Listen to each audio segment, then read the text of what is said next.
Hello friends, ಯಶೋ ಕೃಷಿಕರ ಚಾನಲನ್ನು ನೋಡ್ತಿರುವ ಎಲ್ಲರಿಗೂ ಧನ್ಯವಾದಗಳು. ಇವತ್ತಿನ ವಿಡಿಯೋ ಏನಂದರೆ ಹೂವಿನ ಗಿಡ ಬಗ್ಗೆ ಒಂದು ಸ್ವಲ್ಪ ಮಾಹಿತಿಯನ್ನು ತಿಳಿಸ್ತಾ ಇದ್ದೀನಿ.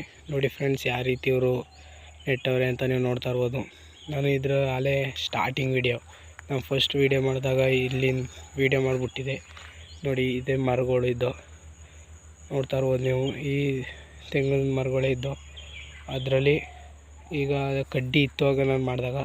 ಈಗ ಆ ಕಡ್ಡಿ ಉತ್ತಿ ಒಂದು ಸ್ವಲ್ಪ ದಿನ ಆದಮೇಲೆ ಈ ರೀತಿ ಡ್ರಿಪ್ ಮಾಡಿ ಹೂವಿನ ಗಿಡ ಮಾಡೋರೆ, ಹೂವಿನ ಗಿಡ ನೆಟ್ಟವ್ರೆ. ಅದರಿಂದ ಯಾವ ರೀತಿ ಬರ್ತದೆ ಅನ್ನೋದನ್ನು ನಿಮಗೆ ಸಂಪೂರ್ಣವಾಗಿ ತಿಳಿಸ್ತೀನಿ. ಹೆಂಗಪ್ಪ ಅಂದರೆ ವಿಡಿಯೋ ಸಣ್ಣ ಯಾವ ರೀತಿ ನೆಟ್ಟವ್ರೆ, ಹೆಂಗೆ ಮಾಡೋರೆ, ಫುಲ್ ವಿಡಿಯೋ ಎಡಿಟ್ ಮಾಡಿ ನಿಮಗೆ ಸಂಪೂರ್ಣವಾಗಿ ಅದು ಹೂವು ಬಂದು ಕಟ್ಟವಾದ್ಮೇಲೆಲ್ಲ ತೋರಿಸ್ತೀನಿ. ಇವತ್ತು ಏನಪ್ಪ ಅಂದರೆ ನೀವು ನೋಡ್ತಾ ಇರ್ಬೋದು ಈಗ ಒಂದು ವಿಡಿಯೋ. ಇವ್ರು ಯಾವ ರೀತಿ ಬೆಳೆದವ್ರೆ, ಯಾವ ರೀತಿ ಮಾಡೋರೆ, ಯಾವ ಟೈಮಲ್ಲಿ ನೆಟ್ಟವ್ರೆ ಅನ್ನೋದು ನಿಮಗೆ ಗೊತ್ತಾಗಬೇಕಲ್ಲ ಅಂದ್ಬಿಟ್ಟು ಈ ವಿಡಿಯೋನ ನಾನು ನಿಮಗೆ ಮಾಡ್ತಾವೆ. ನೋಡ್ತಾ ಇರ್ಬೋದು ಯಾವ ರೀತಿ ಹತ್ರ ನೆಟ್ಟವ್ರೆ. ಅಂದರೆ ಈಗ ಜಾಸ್ತಿ ಅದು ಹೂವಿನ ಗಿಡ ಬರೋಲ್ಲ, ಬೆಳವಣಿಗೆ ಬರೋಲ್ಲ. ಅದರಿಂದ ಈ ರೀತಿ ಹತ್ರ ನೆಟ್ಟು ಈ ರೀತಿ ಡ್ರಿಪ್ ಮಾಡಿ ಪೇಪರೆಲ್ಲ ಇದು ಮಾಡಿ ನೆಟ್ಟವ್ರೆ. ಮರಗಳಿದ್ರೂ ಎಷ್ಟು ಚೆನ್ನಾಗಿ ನೆಟ್ಟವ್ರೆ ಅಂತ ನೀವು ನೋಡ್ತಾ ಇರ್ಬೋದು. ನೋಡಿದ್ರೆ ಯಾವ ರೀತಿ ದೊಡ್ಡಾದ್ಮೇಲೆಲ್ಲ ಬರುತ್ತೆ ಅಂತ ನಿಮಗೆ ಸಂಪೂರ್ಣವಾಗಿ ತಿಳಿಸ್ತೀನಿ. ನೀವು ನೋಡ್ತಾ ಇರ್ಬೋದು ಹೆಚ್ಚಿನವಾಗಿ ತೆಂಗಿನ ಮರ ಯಾವ ರೀತಿ ಇದ್ದೋ.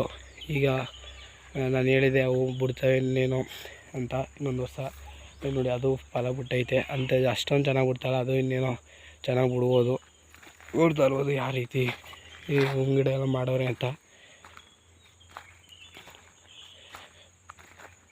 ಇದು ಏನಕ್ಕಪ್ಪ ಅಂದರೆ ತೆಂಗಿನ ಮರ ಇದ್ದರೆ ಬೆಳೆಯೋಕ್ಕಾಗಲ್ಲ ಅಂತ ಒಬ್ಬೊಬ್ರು ಅನ್ಕೋತಾರೆ.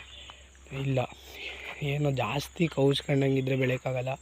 ಈ ರೀತಿ ಸಿಂಪಲ್ಲಾಗಿ 4 ಮೂಲೆಯಲ್ಲಿದ್ದರೆ ಒಂದು ಸ್ವಲ್ಪ ಬೆಳಿಬೋದು ಹೂವು ಅಂತ ನಾನು ಹೇಳ್ತೀನಿ. ನೀವು ನೋಡ್ತಾ ಇರ್ಬೋದು. ನೋಡಿ, ಈ ತೆಂಗಿನ ಮರ ತೋರಿಸಿದೆ, ಇದಾಲಿ ಎಳ್ನೀರು ಕೊಟ್ಟವ್ರೆ. ನೋಡ್ತಾ ಇರ್ಬೋದು ಯಾವ ರೀತಿ ಬದನು ಇದು ಮಾಡಿ ಬದನು ಸೇರಿಸಿ ಯಾವ ರೀತಿ ಉದ್ದಕ್ಕೂ ನೆಟ್ಟವ್ರೆ ನೋಡ್ತಾ ಇರ್ಬೋದು ನೀವು ಸಸಿಯ.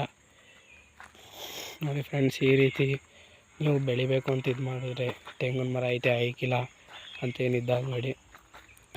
ಏನಿಲ್ಲ, ಒಂದು ಸ್ವಲ್ಪ ನೆಡಿ ಅಂತ ಹೇಳ್ತಾ ಈ ವಿಡಿಯೋನು ನಿಮಗೆ ಮಾಡುತ್ತಿದ್ದೀನಿ. ನೋಡ್ತಾ ಇರ್ಬೋದು ಹೂವಿನ ಗಿಡ ಎಲ್ಲ ಎಷ್ಟು ಚೆನ್ನಾಗಿ ಬಂದೈತೆ ಅಂತ. ಆಮೇಲೆ ಇನ್ನೊಂದು ಏನಪ್ಪ ರೈತರಿಗೆ ಹೇಳೋದು ಅಂದರೆ, ಈಗ ನೋಡಿ ಇವರು ಕಳೆ ಬಂದೈತೆ, ಈ ಕಳೆ ಎಲ್ಲ ಸತ್ತೋಗೈತೆ, ಕಳೆ ಔಷಧಿ ಹೊಡೆದವ್ರೆ. ಯಾವುದೇ ಕಾರಣಕ್ಕೂ ಈ ರೀತಿ ಕಳೆ ಔಷಧಿ ಎಲ್ಲ ಹೊಡೆಯೋಕ್ಕೆ ಹೋಗಬೇಡಿ. ನೀವು ಈಗ ಕಳೆ ಔಷಧಿ ಹೊಡಿಬೋದು, ನೆಕ್ಸ್ಟು ಫಲ ಬಿಡಲ್ಲ. ಭೂಮಿ ಸತ್ವಾಂಶ ಎಲ್ಲ ಹೊಂಟೋಗುತ್ತೆ.